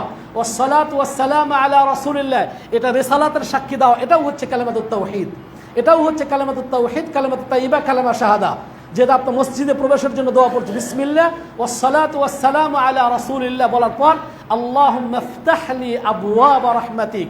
আপনি মসজিদে কয় দরজা দিয়ে আসলেন? দরজা কয়টা? একটা। কোন মসজিদে 3টা থাকে, কিন্তু সাধারণত এক দরজা দিয়েই তো আপনি আসলেন। তাহলে বলতে পারেন আল্লাহুম্মা ইফতাহলি বাবা রাহমাতিক, আল্লাহ তোমার রহমতের দরজাটা খুলে দাও। কিন্তু দোয়া বলা হচ্ছে আল্লাহুম্মা ইফতাহলি আবওয়াব রাহমাতিক, ইয়া আল্লাহ তুমি রহমতের দরজা সমূহ খুলে দাও। কেন? যেহেতু আমি দুনিয়াবি কল্যাণের জন্য ব্যবসা করছিলাম, দুনিয়াবি কল্যাণের জন্য আমি চাকরি করছিলাম, দুনিয়াবি কল্যাণের জন্য আমি কাজ করতেছিলাম, সব কিছুকে ছেড়ে দিয়ে তোমার ডাকে, তোমার এই সালাতের জন্যে, কল্যাণের জন্য আমি মসজিদে গেলাম। সুতরাং এই যে আমার ক্ষতি হয়ে গেল, এজন্য তুমি তোমার রহমতের যত দরজা আছে, এক দরজা দিয়ে প্রবেশ করলাম ঠিক আছে, কিন্তু তোমার রহমতের যত দরজা সবগুলো তুমি আমার জন্য উন্মুক্ত করে দাও। এরপর আপনি সালাত আদায় করলেন। সালাত আদায় করার জন্য এখন মসজিদ থেকে আবার বের হচ্ছেন, আবারও দোয়া বিসমিল্লাহ ওয়াসসালাতু ওয়াসসালামু আলা রাসূলিল্লাহ। তারপর কি দোয়া বলি? একজন ভুলে গেছি, আল্লাহুম্মা ইন্নী আসআলুকা মিন ফাযলিক। তাহলে আল্লাহুম্মা ইফতাহলি আবওয়াব রাহমাতিক, রহমতের দরজা খুলে দিল। এরপর আপনি কি সালাত আদায় করলেন, আল্লাহুম্মা ইন্নী আসআলুকা মিন ফাযলিক, আল্লাহুম্মা আসআলুকা মিন ফাযলিক, আল্লাহ তোমার কাছে অনুগ্রহ কামনা করছি। কেন অনুগ্রহ চাচ্ছি? এই যে অনুগ্রহ, এই অনুগ্রহটাই হচ্ছে রিজিক, এটাই হচ্ছে আল্লাহর দয়া, যে এতক্ষণ আমার সব কিছুকে পরিত্যাগ করে তোমার তাওহীদের ডাক শুনেই, সালাতের আহ্বান শুনেই আমি সালাত আদায় করলাম। এখন তুমি আমার রিজিক, তোমার কাছে রিজিক, ফজল, অনুগ্রহ তোমার কাছে আছে, তুমি অনুগ্রহ করো। এই যে সময়টা গেল, এই সময়ে ব্যবসা করলে অনেক লাভ হতো, এর ক্ষতিপূরণ, এর চাইতে উত্তম কিছু আমাকে দান করো। এটা আবার বলছে আল্লাহুম্মা ইন্নী আসআলুকা মিন ফাযলিক, হে আল্লাহ তোমার কাছে ফজল, অনুগ্রহ চাচ্ছি, দয়া চাচ্ছি, তোমার ইবাদত করলাম, তোমার নামে রুকু করলাম, তোমার নামে সিজদা করলাম, সুতরাং তুমি অনুগ্রহ করো যাতে করে এই সময়টাতে বেচা কিনা হয় নাই, অফিসের কাজ করি নাই, নিজের কাজ করি নাই, এর যেন অপূর্ণতা না থাকে, এটা তুমি পূরণ করে দাও। তোমার পক্ষ থেকে ফজল, করম, রহমত এবং তোমার কাছে আমি দয়া কামনা করছি। সম্মানিত ভাইরা, তো এর মাধ্যমে আর সর্বশেষ হচ্ছে ওয়া খাতামা বিকিবরিয়া ইল্লাহি তাআলা ওয়া আযমাতিহি, এবং আজানের শব্দ সবার শেষে হচ্ছে কি, যে হাইয়া আলাস সালাহ হাইয়া আলাল ফালাহ, আল্লাহু আকবার লা ইলাহা ইল্লাল্লাহ। আবারও আল্লাহু আকবার থেকে শুরু হয়েছিল, আবারও আল্লাহু আকবার। এটা আল্লাহর বড়ত্ব এবং তাওহীদের বাণী দিয়েই আজানটাকে শেষ করে দেওয়া হয়েছে। তাহলে সুতরাং এই আজানটা শুধুমাত্র নামাজের ওয়াক্তের আহ্বান নয়, এই আজানটা আল্লাহর জিকিরকে বলন করার জন্য, আল্লাহর জিকিরকে উঁচু করার জন্য, কাফের, মুশরিক, গাছপালা, পাহাড়, পর্বত সকলেই যেন আল্লাহর এই তাসবিহ জপতে পারে, তার জন্য বারবার এটা স্মরণ করিয়ে দেওয়া। এবং এটাই এর মধ্যে যে কল্যাণ রয়েছে এবং এর মধ্যে যে খায়ের রয়েছে, এটা আপনাকে আমাকে বারবার জানিয়ে দেওয়া। সম্মানিত ভাইয়েরা, এখন আসেন যে এই আজানটা শুরু হলো কিভাবে, আজানের প্রচলন হলো কিভাবে। লম্বা হাদিস এবং হাদিসের অনুবাদও আমি করব না। আবি উমাইর বিন আনাস থেকে বর্ণিত যে আল্লাহ রসুল সাল্লাল্লাহু আলাইহি ওয়াসাল্লাম হিজরত করে যখন আসলেন, হিজরত করার পর আসার পরেই মদিনাতে সাহাবা ইকরামকে নিয়ে বসলেন যে একসাথে জামাতে সালাতে আদায় করার জন্য কি করে মুসলমানদেরকে মসজিদে একত্রিত করা যায়। একজন এক এক কথা বললেন। এর মধ্যে থেকে কেউ বলছেন যে আগুন জ্বালানো হোক। নবী সাল্লাল্লাহু আলাইহি ওয়াসাল্লাম পছন্দ করলেন না, আগুন জ্বালানোর রীতি তো মাজুস বা অগ্নি পূজকদের, যে আগুন যখন জ্বালাবো সবাই দেখবে যে আগুন জ্বলতেছে, তখন সবাই মসজিদের জন্য চলে আসবেন, মসজিদে আসবে সালাতের জন্য। নবী সাল্লাল্লাহু আলাইহি ওয়াসাল্লাম এটা পছন্দ করলেন না। এরপরে কেউ বললো যে এক কাম করা হোক, যখনই সালাতে রক্ত হয়ে যাবে তখন একটা পতাকা, একটা ফ্ল্যাগ উঁচু করে দেওয়া হবে, হ্যাঁ, উঠিয়ে দেওয়া হবে। সবাই যখন দেখবে যে হ্যাঁ পতাকা পথ করে উঠতেছে, নামাজের রক্ত শুরু হয়ে গেছে, তখন আমরা সেটা দেখে একজন আরেকজনকে জানিয়ে দেবো, ভাই ওই যে পতাকা হয়েছে, নামাজের রক্ত উড়ানো হয়েছে, নামাজের রক্ত শুরু হয়ে গেছে। নবী সাল্লাল্লাহু আলাইহি ওয়াসাল্লাম এটাও পছন্দ করলেন না। এরপরে বলা হলো যে তাহলে এক করা হবে, সিঙ্গা ফুৎকার দেওয়া হবে, হ্যাঁ, সিঙ্গা ফুৎকার দিলে পরে যখন শব্দ হবে তখন সালাতের জন্য একত্রিত হবে। নবী সাল্লাল্লাহু আলাইহি ওয়াসাল্লাম এটাও পছন্দ করলেন না, বরং এটা বলা হচ্ছে যে ইহুদিরা তারা এই কাজ করে থাকে, ইহুদিরা সিঙ্গা ফুৎকার দেয়, এটা ফালাম ইউজিবহু, নবী সাল্লাল্লাহু আলাইহি ওয়াসাল্লাম এটাও পছন্দ করলেন না। এরপরে আবার বলা হলো যে তাহলে এক কাম করা হোক, ওই যে বেল বাজানো হোক, ঘন্টা বাজানো হোক, হ্যাঁ, তো এটা যদি করা হয়, তো নবী সাল্লাল্লাহু আলাইহি ওয়াসাল্লাম এটাও পছন্দ করলেন না, বললেন যে হুয়া মিন আমরিন নাসারা, এটা নাসারাদের কাজ, এটা খ্রিস্টানদের কাজ। তো একটা কোনো অগ্নিপূজকদের কাজ, একটা হচ্ছে ইহুদিদের কাজ, একটা হচ্ছে নাসারাদের কাজ। নবী সাল্লাল্লাহু আলাইহি ওয়াসাল্লাম কোনোটাই পছন্দ করলেন না। ওই দিনকার মতো নবী সাল্লাল্লাহু আলাইহি ওয়াসাল্লাম অনেকগুলো পরামর্শ নিয়ে সেদিনকার মতো মুলতবি ঘোষণা করলেন যে আজকে আর হচ্ছে না, অনেক তোমরা পরামর্শ দিলে, আজকে বাড়ি চলে যাও, দেখা যাক কি হয়। হ্যাঁ, তো আব্দুল্লাহ বিন জায়েদ বিন আব্দ রব্বিহি উনি বিষয়টাকে খুব করলেন যে কি করা যায়। রাসূল সাল্লাল্লাহু আলাইহি ওয়াসাল্লাম এতক্ষণ পর্যন্ত এই সালাতে কি করে মুসলমানরা একত্রিত হবে, এক সময়ে জামাতে সালাতে করবেন, তিনি বলছেন যে উনিও খুব গুরুত্বর সাথে বিষয়টা নিলেন। এরপরে তিনি ঘুমিয়ে আছেন। তো ঘুমিয়ে যখন আছেন, ঘুমিয়ে থাকা অবস্থায় তিনি বললেন যে ফাখবারাহু ফাকালা লাহু ইয়া রাসূলুল্লাহ ইন্নী লাবাইনা নাইমুন ইয়াকজান, যে আমি ঘুম এবং জাগ্রত তন্দ্রাচ্ছন্ন অবস্থায় আছি। ওই সময় আমার কাছে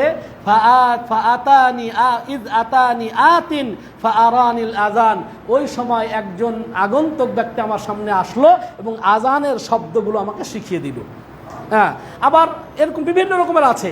আবার রয়েছে যে তিনি কাবার ওখানে আছেন, বা তার হাতে ওই আপনার একজন হাতে দেখলেন, একটা সিঙ্গা দেখলেন, বুঝে এই তুমি কি তোমার এই সিঙ্গাটা বিক্রি করবে? বলছে কেন, সিঙ্গাতে তুমি কি করবে? আব্দুল্লাহ সব স্বপ্ন দেখতেছে, কয় সিঙ্গা দিয়ে কি করবে? কই কালকে তো আমরা রাসূল সাল্লাল্লাহু আলাইহি ওয়াসাল্লামের সঙ্গে বসেছিলাম নামাজের জন্য আহ্বান করার জন্য, কি করা যায়, তো তোমার এটা কিনে নিব, হ্যাঁ, কিনে নিয়ে গিয়ে আমরা সালাতের ওয়াক্ত হয়ে গেলে এটা বাজাবো। বলছে আমি কি তোমাকে এর চাইতে উত্তম কোনো পদ্ধতি শিক্ষা দিব? তখন আজানগুলো শিক্ষা দিলেন। তো বিভিন্ন রকমের রেওয়ায়েত রয়েছে। এরপর আব্দুল্লাহ বিন জায়েদ রাদিয়াল্লাহু তাআলা আনহু তিনি স্বপ্নে দেখলেন, ফজরের সময় এসে আসলেন, ফজরের সময় এসে নবী সাল্লাল্লাহু আলাইহি ওয়াসাল্লামকে তার স্বপ্নের কথা বললেন। এই কথা বলে নবী সাল্লাল্লাহু আলাইহি ওয়াসাল্লাম শুনেই খুশি হয়ে গেলেন। খুশি যখন হয়ে গেলেন তখন তিনি বললেন, এক কাম করো, তুমি তোমার গলার আওয়াজ হচ্ছে নিচু, তুমি এত সে আবার অন্য এক হাদিসে রয়েছে যে যখন তিনি এই স্বপ্নের কথা বললেন, আজানের বাক্যগুলো বললেন, তখন আনসাররা মনে করেছিল যে রাসূল সাল্লাল্লাহু আলাইহি ওয়াসাল্লাম তাকেই মুয়াজ্জিন হিসাবে গ্রহণ করবেন, কিন্তু অসুস্থ থাকার পর নবী সাল্লাল্লাহু আলাইহি ওয়াসাল্লাম অসুস্থ থাকার কারণে তাকে মুয়াজ্জিন করেন নাই। আনসারদের এটা কথা অন্য হাদিসে আছে, কিন্তু এই হাদিসের মধ্যে যেটা আছে, নবী সাল্লাল্লাহু আলাইহি ওয়াসাল্লাম আব্দুল্লাহ বিন যায়েদকে বললেন যে কি করো তুমি, ইয়া বেলাল কুম ফানজুর মা ইয়ামুরুকা বিহি আব্দুল্লাহ ইবনে যায়েদ ফাফআলহু, দাঁড়াও এবং আব্দুল্লাহ বিন যায়েদ তোমাকে যা যা বলে সেটা তুমি কি জোরে আজান দাও। আর অন্য হাদিসে এভাবে আছে যে তাহলে তুমি ওয়ালকি, তুমি কি করো, বেলালকে আস্তে আস্তে বলো, বেলাল সেটা উঁচু গলায় আজান দিবে। কারণ কি, নবী সাল্লাল্লাহু আলাইহি ওয়াসাল্লাম বললেন কারণ হচ্ছে বেলালের গলার আওয়াজটা অনেক উঁচু, তার চাইতে কি উঁচু। পরবর্তী আমি আসতেছি। এই হাদিস থেকে অনেকগুলো বিষয় শিক্ষা রয়েছে। একটি হচ্ছে, প্রথম হচ্ছে এই আজান স্বপ্নের মাধ্যমে পাওয়া। স্বপ্নের মধ্যে আব্দুল্লাহ বিন যায়েদ স্বপ্ন দেখেছিলেন, স্বপ্ন দেখার মাধ্যমে এই ইবাদতটি হয়েছে।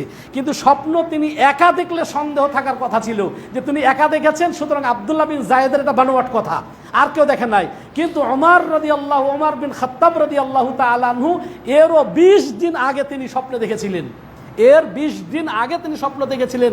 কিন্তু তিনি বলছে কি, ফাকাদ রাআহু ক্বাবলা যালিকা ফাকাতামাহু 20 ইয়াওমান, 20 দিন লুকিয়েছিলেন। যখন আব্দুল্লাহ বিন যায়েদ যখন ফজরের সময় নবী সাল্লাল্লাহু আলাইহি ওয়াসাল্লামের আজানের শব্দগুলো বললেন, বেলালকে শিখিয়ে দিলেন, বেলাল যখন উঁচু গলায় আজান দিল, তখন ওমর রাদিয়াল্লাহু তাআলা দৌড়িয়ে বসে, আরে এটা তো আমি স্বপ্নে দেখেছি, হ্যাঁ আমি স্বপ্নে দেখেছি যেটা সেটাই। শুধু ওমর রাদিয়াল্লাহু তাআলা স্বপ্ন দেন, আরো কয়েকজন সাহাবী একই স্বপ্ন দেখেছিলেন। হ্যাঁ, আল্লাহু আকবার। সুতরাং যেহেতু আব্দুল্লাহ বিন যায়েদ যদি একা স্বপ্ন দেখতো তাহলে সন্দেহ থাকার কথা ছিল, কিন্তু অসংখ্য কয়েকজন সাহাবায়ে কেরাম স্বপ্ন দেখার কারণে এর মধ্যে আর সন্দেহের অবকাশ নাই। সব ইবাদত ওহীর মাধ্যমে আসলো, কিন্তু সালাতের মতো একটা গুরুত্বপূর্ণ ইবাদতের পূর্বে আজানের বিধানটা শব্দের মাধ্যমে আসলো কেন? এটা তো আল্লাহ রাব্বুল আলামিন নবীর প্রতি ওহী করে দিতে পারতেন। নবী সাল্লাল্লাহু আলাইহি ওয়াসাল্লাম বলতেন যে এভাবে আজান দাও। বলছে এখানে এমনও হতে পারে যে লা ইয়াতি মুগরিদুন আও হাকিদুন ইয়াতাআনু ফিল আযানি ওয়া ইয়াজমু আন্না শাহাদা মুহাম্মদ সাল্লাল্লাহু আলাইহি ওয়াসাল্লাম কাদ আযাফাহা, যে কখনো কখনো হিংসুক, যদি হিংসুকেরা তো হিংসাই করে, তাই না? তো এই জন্য মাঝে মাঝে যদি দেখে না হিংসুকেরা হিংসা করে যে নবী সাল্লাল্লাহু আলাইহি ওয়াসাল্লাম ছিল, তিনি কি বলবো ছোট মেয়েকে বিবাহ করেছিলেন, ছোট মেয়েদের প্রতি তার ভক্তি বা ভালোবাসা বা টান ছিল, এইভাবে যে একটা আপনার নবী সাল্লাল্লাহু আলাইহি ওয়াসাল্লামের দোষ খুঁচিয়ে খুঁচিয়ে বলার চেষ্টা করেন, নানা ধরনের বলে, তার মধ্যে একটা।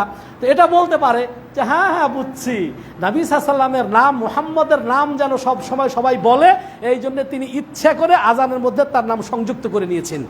এটা যেন বলতে না পারে, এই জন্য আল্লাহ রাব্বুল আলামিন যেহেতু এর মাধ্যমে আল্লাহর বড়ত্বর ঘোষণার পর নবী মুহাম্মদুর রাসূলুল্লাহ সাল্লাল্লাহু আলাইহি ওয়াসাল্লামের শাহাদাত এবং তার নামও সংযোজন আছে, যেটা 5 বার দৈনন্দিন উচ্চারিত হবে, এতে করে হিংসুকেরা হিংসা করতে পারে বা বলতে পারে এটা নবীর থেকে বানোয়াট। আহলে কোরআন ওরা এই কথা বলবে।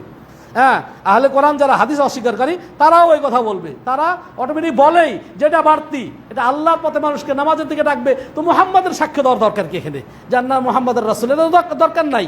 হ্যাঁ, কিন্তু এটা স্বপ্নে পাওয়ার মাধ্যমে এই বিষয়টা থেকে নবী সাল্লাল্লাহু আলাইহি ওয়াসাল্লাম বেঁচে গেলেন, আল্লাহ রাব্বুল আলামিন থেকে বাঁচিয়ে দিলেন যে নবী সাল্লাল্লাহু আলাইহি ওয়াসাল্লাম এটা নিজের থেকে বানাননি, বরং সাহাবী দেখেছেন, একজন সাহাবী নয় কয়েকজন সাহাবী এই আজানটা দেখেছেন। সুতরাং যাতে কোনো মানে আপনার বলবো এটা নবী সাল্লাল্লাহু আলাইহি ওয়াসাল্লাম আজানের মধ্যে তার নাম সংযুক্ত নিজের পক্ষ থেকে করেছেন, এরকম সন্দেহ করা বৈধ নয়, জায়েজ নয়।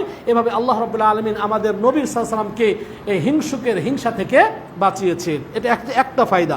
2 নম্বর ফায়দা হচ্ছে যে এই আজানের মধ্যে এই হাদিসের শব্দগুলো বা আজানের মধ্যে আমরা পাই, যেটা আমরা আলোচনা শেষ করে ফেলেছি, যেটা হচ্ছে যে ফাহুয়া মুশতামিলুন আলা মাসাইলিল আকিদা, আকিদার বিষয়গুলো চলে এসেছে, যে আল্লাহর বড়ত্ব ঘোষণা করতেছি, আল্লাহ ছাড়া সত্য কোনো মাবুদ নাই।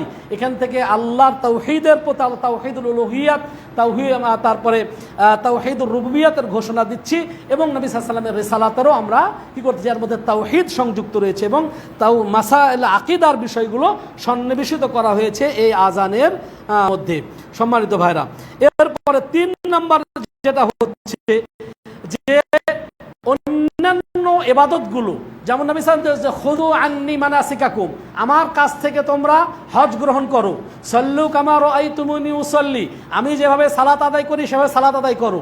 কিন্তু এই ইবাদতটা যেহেতু দৈনন্দিন গোটা পৃথিবীর মানুষকে শোনানো হবে, এই জন্য এমন একটা গুরুত্বপূর্ণ, যেমন আপনি সালাত অনেকে বাড়িতে পড়ে, তাই না, মসজিদে পড়ে, বাড়িতে পড়ে অনেক ইবাদতগুলো, কিন্তু এই আজানটা যে দৈনিক 5 বার যেহেতু বলা হয়, সম্মানিত ভাইরা, এইটা কি মুসলমানদের পরামর্শ নিয়ে আলোচনা করলেন, যাতে কারো মনে কোনো ধরনের কোনো মনের মধ্যে কোনো কুট চাল বা কোনো কিছু না থাকে। এই জন্যে এখানে যে আল্লাহ রাব্বুল আমরুহুম শুরা বাইনাহুম, মুসলমানদের কাজ যে পরামর্শ ভিত্তিক করতে হয়। নবী সাল্লাল্লাহু আলাইহি ওয়াসাল্লাম এই আজান মানে মসজিদে সালাতের পূর্বে কিভাবে মুসলমানদেরকে একত্রিত করা যায়, বিষয়টা নিয়ে সাহাবীদেরকে নিয়ে পরামর্শ করতে বসেছিলেন। অর্থাৎ নবী সাল্লাল্লাহু আলাইহি ওয়াসাল্লাম শুরা বা পরামর্শ করলেন। এখান থেকে আমরা বুঝতে পারি যে সাহাবে কেরাম এক একজন এক একটা পরামর্শ দিলেন, কিন্তু এর মধ্যে থেকে কয়েকটিকে বাদ দিলেন। কেন বাদ দিলেন? সেগুলো তাসবিহ থাকার কারণে। নবী সাল্লাল্লাহু আলাইহি ওয়াসাল্লাম মান তাশাব্বাহা বিকওমিন ফাহুয়া মিনহুম, যে ব্যক্তি অন্য জাতির সাদৃশ্য গ্রহণ করলো সে তাদেরই অন্তর্ভুক্ত। নবী সাল্লাল্লাহু ইসলামে অনেক বিষয় রয়েছে যাতে করে অমুসলিমদের সাথে কোনো তাসবিহ না হয়ে যায়। যেমন আপনার মুহররমের, এই যে গত মাসেই মুহররমের রোজা ইহুদিরা একটা রাখতো, নবী সাল্লাল্লাহু আলাইহি ওয়াসাল্লাম বলছেন যে লা আসুমান্না তাসে, আমি ওদের বিপরীতে 9 তারিখেও রাখবো, যাতে ওদের থেকে পার্থক্য হয়ে যায়। নবী সাল্লাল্লাহু আলাইহি ওয়াসাল্লাম সব সময় চাইতেন ইসলামের ইবাদতগুলো যাতে অমুসলিমদের সাথে মিশে না যায়। এই জন্যে নবী সাল্লাল্লাহু আলাইহি ওয়াসাল্লাম এই ইহুদি এবং খ্রিস্টানদের এগুলো থেকে দূরে থাকার চেষ্টা করলেন। সম্মানিত ভাইরা, এরপরে আরও যে গুরুত্বপূর্ণ আরেকটি ফায়দা, এই উপকারিতা, যেটা বলেছিলাম যে আব্দুল্লাহ বিন জায়েদ স্বপ্নে দেখলেন, তো মুয়াজ্জিন হয়ে গেল বেলাল। এটা নবী সাল্লাল্লাহু আলাইহি ওয়াসাল্লামের আদল এবং ইনসাফের পরিচয় নয়। এরকম তো বোঝা যাচ্ছে যে অনেক বিষয় আছে না, ফাআদিল ইয়া মুহাম্মদ, নবী সাল্লাল্লাহু আলাইহি ওয়াসাল্লাম ভাগ বাটোয়ারা করতেছেন, তো সবাইকে দিচ্ছেন। একজন দাঁড়িয়ে বলছে, এ আদিল ইয়া মুহাম্মদ, হে মুহাম্মদ তুমি আদল করো, তুমি আদল করতেছো না, ইনসাফ করতেছো না। নবী সাল্লাল্লাহু আলাইহি ওয়াসাল্লাম বলছে, আমি যদি আদল ইনসাফ না করি তাহলে কে আর আদল ইনসাফ করবে? তো না, স্বপ্নে দেখলেন আব্দুল্লাহ বিন যায়েদ, তো রাসূল সাল্লাল্লাহু আলাইহি ওয়াসাল্লাম মুয়াজ্জিন হিসাবে বেলালকে নিলেন কেন? এটা কি নবী সাল্লাল্লাহু আলাইহি ওয়াসাল্লামের আদালতের খেলাফ বা এটা বিপরীত? বলছে না, এক ছিল তিনি অসুস্থ, 2 নম্বর ছিল যে তিনি স্বপ্নে দেখেছেন, এটা তার একটা আলাদা বৈশিষ্ট্য মর্যাদা, যে তিনি স্বপ্নে দেখেছেন। এমনকি তিনি স্বপ্নে দেখেছেন এর আগেও 20 দিন আগে ওমর বিন খাত্তাব রাদিয়াল্লাহু তাআলা আনহু, কিন্তু সেটাও তিনি নবী সাল্লাল্লাহু আলাইহি ওয়াসাল্লামকে বলতে পারেন নাই। তো নবী সাল্লাল্লাহু আলাইহি ওয়াসাল্লামকে একটি ইবাদতের পরামর্শ দেওয়া, আল্লাহর পক্ষ থেকে স্বপ্ন দেখা, এটা কি আব্দুল্লাহ বিন যায়েদের জন্য বড় একটা পাওয়া, যে অন্য কেউ দেখেনি, আব্দুল্লাহ বিন যায়েদ স্বপ্নে দেখেছেন আযানের শব্দগুলো। এখানে কি ওমর রাদিয়াল্লাহু তাআলা খালিফা ছিলেন, এটা তারা আলাদা বৈশিষ্ট্য। আব্দুল্লাহ বিন যায়েদ আযানের শব্দগুলো স্বপ্ন দেখেছেন, ফেরেশতা তাকে শিক্ষা দিয়েছেন, আলাদা বৈশিষ্ট্য। কেন? ফেরেশতা যাকে তাকে শিক্ষা দেয় না। আমার কাছে তো ফেরেশতা আসে না, আপনার কাছে তো ফেরেশতা আসে না, কিন্তু আব্দুল্লাহ বিন যায়েদকে ফেরেশতা এসে শিক্ষা দিলেন, এটা তার আলাদা একটা বৈশিষ্ট্য। ঠিক তেমনিভাবে বেলাল রাদিয়াল্লাহু তাআলা ছিলেন একটা হাবশি গোলাম, যার 5 পয়সা মূল্য ছিল না। গোলাম যারা থাকে, দাস যারা থাকে, তারা হচ্ছে পরামর্শ দেওয়ার অধিকার রাখে না। ভোট দেওয়ার, আমার জানা ভোটাভুটি চলতেছে বা হবে, ভোট দেওয়ার অধিকার তাদের নাই। পয়সা কামালে পারে, ব্যাংক ব্যালেন্স করার অধিকার রাখে না। কেন? দাস বা যারা থাকে, তারা গোলাম যারা থাকে, যারা কামাই অর্জন যা করবে সব হচ্ছে মালিকের। তারা হজেও যেতে পারবে না, যেহেতু টাকা পয়সা নাই, হজ যাবে কী করে? তার তো মাল নাই, টাকা নাই, এই জন্য তাদের উপর হজও ফরজ নয়।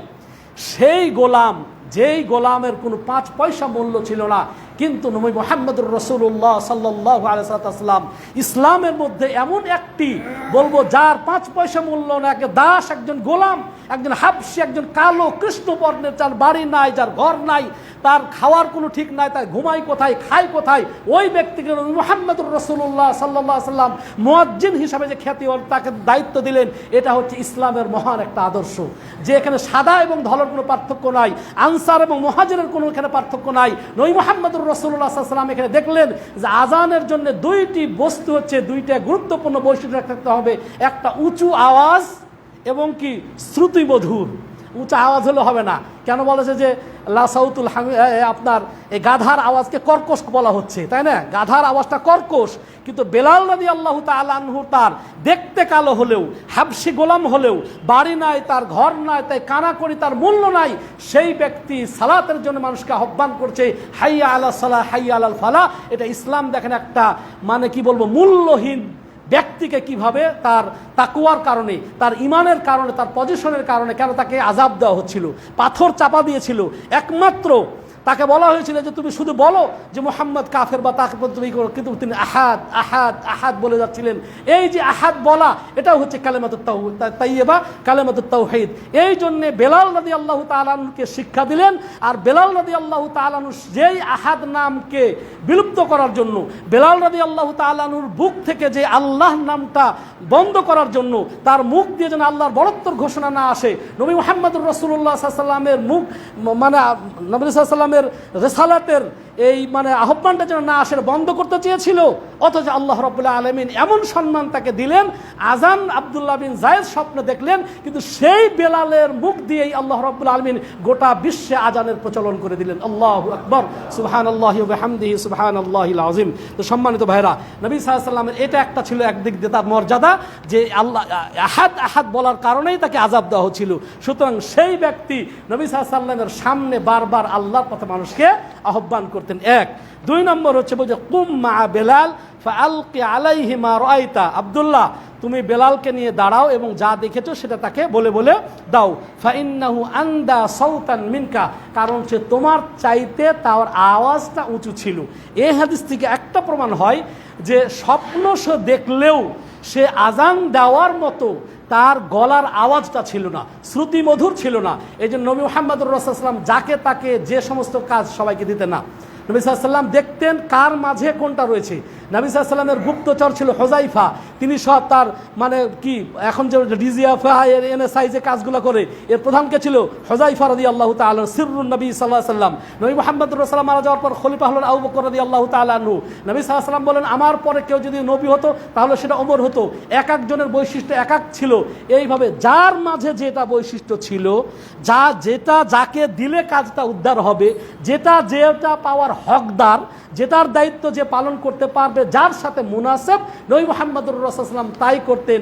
যার কারণে বেলাল, আব্দুল্লাহ বিন যায়েদ স্বপ্ন দেখলেও বেলাল আজান দিয়েছিলেন। কেন? বেলাল আজান দেওয়ার হকদার ছিল। ওই যে একটা বললাম ওই কারণে। দ্বিতীয় কারণ ছিল তার আওয়াজটা ছিল উঁচু এবং শ্রুতিমধুর। সুবহানাল্লাহ। সুতরাং নবী সাল্লাল্লাহু আলাইহি ওয়াসাল্লাম যে মানে বেলালের মাধ্যমে যে আজান দিলেন, এটা কি? এটা নবী সাল্লাল্লাহু আলাইহি ওয়াসাল্লামের আদেলের বাইরে ছিল না, ইনসাফ ভিত্তিক ছিল। যেহেতু এটা বেলাল রাদিয়াল্লাহু তাআলার আজান ছিল, একদিকে উঁচু তো আরো অনেকের ছিল, ওমর রাদিয়াল্লাহু তাআলা আনহুর আওয়াজ অনেক উঁচু ছিল, কিন্তু বেলাল রাদিয়াল্লাহু তাআলা আনহুর মতো শ্রুতিমধুর ছিল না। সম্মানিত মুসল্লিয়ান কেরাম, আরও অনেকগুলো কারণ ছিল, কিন্তু সময়ও প্রায় শেষ, আর আমি যাব না। অনেকগুলো ফজিলত, সেই ফজিলতগুলো আর বলতে পারলাম না, কয়েক মিনিটের মধ্যে শেষ করে দেবে। একটা হচ্ছে যে আজানের এতই ফজিলত, হাদিসের অনুবাদ না করে খালি মূল এগুলো বলে দিচ্ছি। একটা হচ্ছে নবী সাল্লাল্লাহু আলাইহি ওয়াসাল্লাম বলছেন, মানুষেরা যদি জানতো যে আজানের মধ্যে কি ফজিলত এবং প্রথম কাতারে সালাত আদায় করার জন্য কি ফজিলত, তাহলে মানুষেরা কি করতো, মানে এসে প্রতিযোগিতা করত, শেষ পর্যন্ত লটারি করা দরকার হতো, প্রয়োজন হতো। তাহলে আজান দেওয়ার মধ্যে এত ফজিলত, যে মানুষেরা যদি জানতো আজানের মধ্যে কি ফজিলত এবং প্রথম কাতারে সালাত আদায় করার কি ফজিলত জানতো, এমনভাবে মুসলমানরা প্রতিযোগিতা করত, শেষ পর্যন্ত পারা যেত না, লটারির ব্যবস্থা করতে হতো। তাহলে কত ফজিলতপূর্ণ। 2 নম্বর যেটা বললাম, যে নবী সাল্লাল্লাহু আলাইহি ওয়াসাল্লাম বলছেন, আল মুআজ্জিনুনা আতওয়ালুন নাস আ'নাকান ইয়াউমাল কিয়ামা, কিয়ামতের ময়দানে মুয়াজ্জিনদের গলা হবে অনেক লম্বা। এই লম্বা হবে এর অর্থ কি? কেউ বলছেন অনেক সওয়াব, এর অর্থ কেউ বলেছেন। দ্বিতীয়বার কেউ বলেছেন যে এটা হচ্ছে কিয়ামতের ময়দানে তারা মানুষদের সর্দার হবে। কেন? আরবে এটা প্রচলন ছিল যে কাউকে যদি বলা হতো যে আতওয়ালুল উনুক, বড় গলাওয়ালা, তার মানে সে সর্দার, সে নেতা। মানে এখান থেকে তারা নেতা হবে, বড় গলার অধিকারী হবে কিয়ামতে, তার মানে তারা কিয়ামতে নেতা হবে। কেন? এখন আপনি হরতালের জন্য ডাকছেন মানুষকে, এখন আপনি নির্বাচনের জন্য আহ্বান করতেছেন, আপনি মানুষকে অন্য পথে ডাকছেন, আর সে ডেকেছে মানুষকে সালাতের দিকে, কল্যাণের দিকে। এই জন্যে দুনিয়াতেও তো সর্দার না থাকে, আখেরাতে সে সর্দার হবে। এটা কেউ কেউ বলেছেন। আরও অনেকে বলেছেন এই আজানের শব্দ শুনে শয়তান পালিয়ে যায়। খালি পালায় না, পিছনের রাস্তা দেখি বায়ু ছাড়তে ছাড়তে পালায়া যায়। আল্লাহু আকবার। তাহলে আজানের কত মাহাত্ম্য রয়েছে। তারপরে বলা হচ্ছে যে অন্য শব্দ শুনলে, যেমন কোরআন তেলাওয়াত শুনলে তো শয়তান পালায় না, নামাজের সময় কেরাত হয় এটা শুনলে পালায় না, কিন্তু আজান এবং একামত শুনলে শয়তান পালায় কেন? এর সপক্ষে ওই যে হাদিসগুলো যেগুলো বলেছিলাম, হাদিসগুলো পাঠ করলাম না, নবী সাল্লাল্লাহু আলাইহি ওয়াসাল্লাম বললেন যে এই আজানে মুয়াজ্জিনের আজান যতদূর পর্যন্ত যায় এবং যারাই তার আজান শোনে, মুয়াজ্জিনের আজান যতদূর পর্যন্ত যায় এবং যারাই শুনে, মানুষ, জিন, পশু পাখি, নদী নালা, খাল বিল, যারাই শুনে, কাল কিয়ামতে সবাই মুয়াজ্জিনের সাক্ষী দিবে। শয়তান পালিয়ে যায় এই জন্যে সে সাক্ষী দিতে চায় না, যে আমি সাক্ষী হব না। এই যে যেই আজান শুরু হয় পালিয়ে যায়, না না না, আমি আজান শুনি নাই। তাহলে কত বড় ধোঁকাবাজ, চিন্তা করছেন? সবাই শুনে, সে কিয়ামতে মুয়াজ্জিনের আজানের সাক্ষী দিবে না, এই জন্য সে পালিয়ে যায়। আল্লাহু আকবার। আল্লাহ হেফাজত করুক। আউযু বিল্লাহি মিনাশ শাইতানির রাজিম। সম্মানিত ভাইরা, আরও ছিল, আর ওদিকে আমি যাব না। মুয়াজ্জিনদের জন্য নবী মুহাম্মদ রাসূলুল্লাহ সাল্লাল্লাহু আলাইহি ওয়াসাল্লাম আল্লাহর মাগফিরাতের দোয়া, ক্ষমার দোয়া করেছে। বলছে আল ইমানু যামিনুন ওয়াল মুআজ্জিনু মুতামামুন। ইমাম হচ্ছে জামিনদার আর মুয়াজ্জিন হচ্ছে আমানতদার। এরপরে বলছেন আল্লাহুম্মা আরশিদিল আইম্মা, হে আল্লাহ তুমি এই ইমামদেরকে সঠিক পথে পরিচালিত করো। ওয়াগফিরিল মুআজ্জিনিন, এবং মুয়াজ্জিনদেরকে ক্ষমা করে দাও। তাহলে ক্ষমার দোয়া নবী মুহাম্মদুর রাসূলুল্লাহ সাল্লাল্লাহু আলাইহি ওয়াসাল্লাম করেছেন। তারপর যেগুলো বললাম আর বলবো না, রিপিট করবো না। এবং মুয়াজ্জিনের আজান শুনে যারা সালাতে আসে, যতজন সালাত আদায় করে ততগুলো সওয়াব মুয়াজ্জিন পেয়ে যায়। আল্লাহু আকবার। এটা তো বিরাট ফজিলত। মানে মুয়াজ্জিন আজান দিয়েছে, তার আজান শুনে যতজন এসে না সালাত আদায় করবে ততজনের সওয়াবগুলো কি মুয়াজ্জিন তো তার সালাতের পাবেই, সবগুলো মানুষের সওয়াবগুলোও সে পেয়ে যাবে। সুবহানাল্লাহ। নবী মুহাম্মদুর রাসূলুল্লাহ সাল্লাল্লাহু আলাইহি ওয়াসাল্লাম বলেছেন যে এই যে ব্যক্তি মান ক্বালা হিনা ইয়াসমাউন নিদা, যে ব্যক্তি আজান যখন শোনার পর যে ব্যক্তি এই দোয়াটা পড়ে যে আল্লাহুম্মা রাব্বা হাযিহি দাওয়াতি তাম্মা ওয়াস-সালাতিল কায়িমাতি মুহাম্মাদানিল ওয়াসিলা ওয়াল ফাযিলা ওয়াবআসহু মাকামান মাহমুদান আল্লাযী ওয়া'আদতা। এই দোয়া যে পাঠ করবে আজানের পরে, নবী সাল্লাল্লাহু আলাইহি ওয়াসাল্লাম হাল্লাত লাহু শাফাআতি ইয়াউমাল কিয়ামা, কিয়ামতের দিন তার জন্য সুপারিশ করা আমার জন্য ওয়াজিব হয়ে যাবে। সুবহানাল্লাহ। এছাড়া আরও দোয়া রয়েছে, আরেকটা দোয়া রয়েছে, যেমন কেউ যদি আজানের পরে এই দোয়াটি পড়ে যে আশহাদু আল্লা ইলাহা ইল্লাল্লাহু ওয়াহদাহু লা শারীকা লাহু ওয়া আন্না মুহাম্মাদান আবদুহু ওয়া রাসূলুহু রাযীতু বিল্লাহি রাব্বান ওয়া বিমুহাম্মাদির রাসূলা ওয়া বিল ইসলামি দীনা গুফিরা লাহু যামবুহু, তার সমস্ত গুনাহগুলোকে মিটিয়ে ফেলে দেওয়া হবে। আল্লাহ রাব্বুল আলামিন আমাদেরকে এই আজানের মাহাত্ম্য উপলব্ধি করা এবং আল্লাহ রাব্বুল আলামিন আমাদেরকে নিজে আজান দেওয়া, এবং আরও অনেক কথা ছিল কিন্তু শেষ করতে পারলাম না, সময় বেশি হয়ে গেছে। আর খুতবা লম্বাও করা ঠিক না, আমরাই বলে আমরাই আবার লম্বা করি, তো শেষ করে দিচ্ছি। প্রয়োজন হলে এই বাকি বিষয়গুলো নিয়ে অন্যদিন আবার খুতবা দেওয়া যাবে। আল্লাহ রাব্বুল আলামিন আমাদেরকে এগুলো অনুধাবন করার তৌফিক দান করুন। বারাকাল্লাহু লি ওয়া লাকুম ফিল কুরআনিল আযীম ওয়া নাফা'না বিল আয়াতি ওয়াজ যিকরিল হাকীম। ইন্নাহু তাআলা জাওয়াদুন কারীমুম মালিকুম বাররুর রাউফুর রহিম।